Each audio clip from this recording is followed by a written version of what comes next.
A 55-year-old diabetic female who is having fever since 2 days comes to ER with severe breathlessness at rest. You check her SpO₂ and her SpO₂ is normal, say 98%. So can you ignore this breathlessness?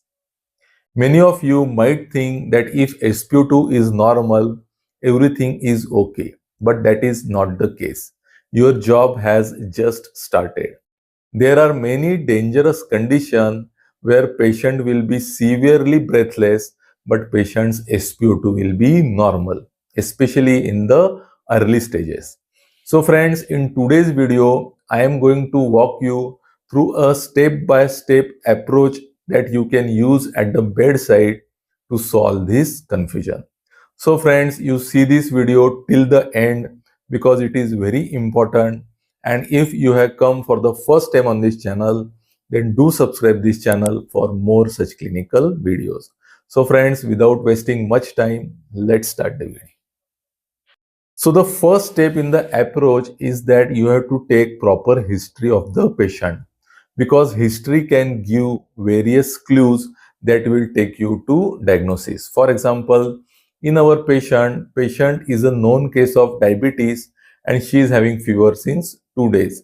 So patient might be having diabetic ketoacidosis, or patient might be developing pneumonia, and that could be the cause of her breathlessness. So this is the first step in the approach, and which is very important, that is to take proper history of the patient.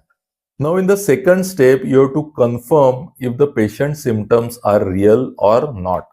That is, you have to see if patient is truly breathless or patient is just anxious. So how you will confirm this? So there are 4 important signs that you have to see in the patient. So the first, you have to see if patient is tachypneic.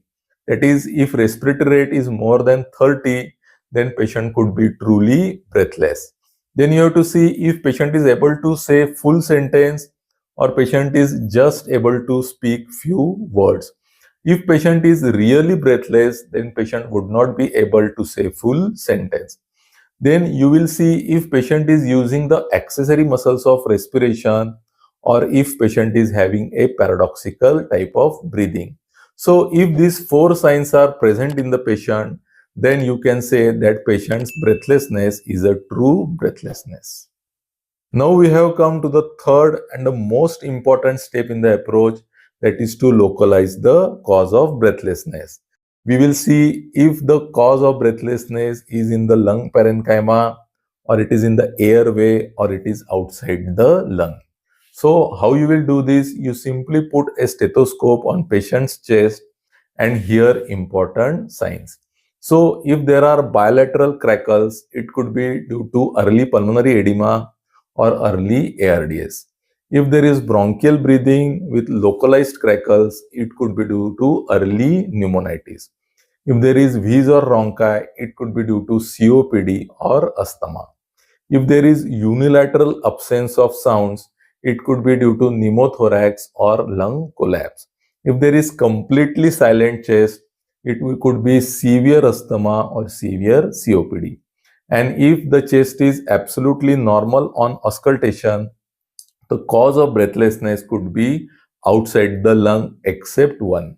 So what could be the causes? The causes could be metabolic acidosis, severe anemia, severe pain, high-grade fever, or central cause like tumor in the brain, or simply anxiety.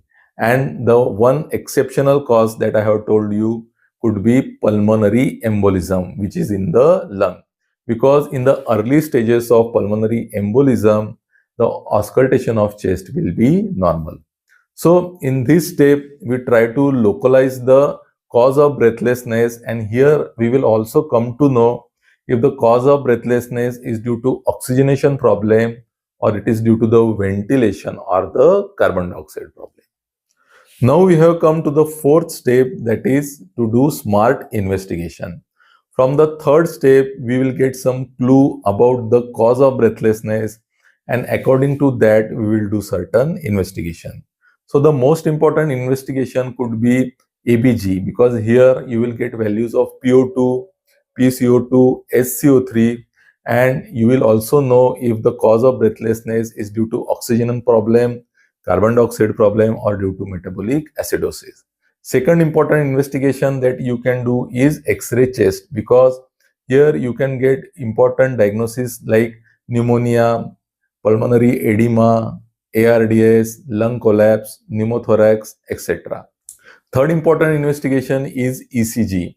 In ECG, you can get the diagnosis of myocardial infarction, or you can also get the diagnosis of pulmonary embolism. Fourthly, you can do serum lactate or serum ketones if there is a condition like metabolic acidosis. You can also do 2D echo at the bedside. It is a very important investigation for diagnosis of various conditions like myocardial infarction, pulmonary embolism, etc. If you suspect pulmonary embolism, you can also do a CT chest of the patient.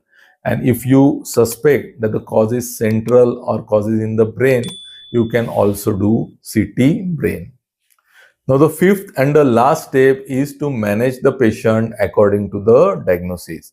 And if the problem is due to oxygenation, you can give oxygen therapy to the patient. Or if the condition is severe, you can also put patient on the ventilator. And if the problem is due to carbon dioxide, you can go for non-invasive ventilation.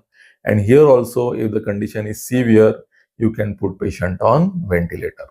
So normal SpO2 does not guarantee normal respiration. SpO2 tells us only one thing, that is hemoglobin saturation.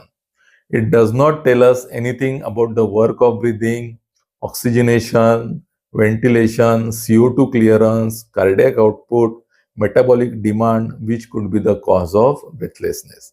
So if you approach breathlessness step by step, you will never be misled by normal SpO2 again. So friends, if you find today's video helpful, share with your friends, with your batchmates. And if you have come for the first time on this channel, then do subscribe this channel for more such clinical videos. So see you in the next video. Till then, thank you.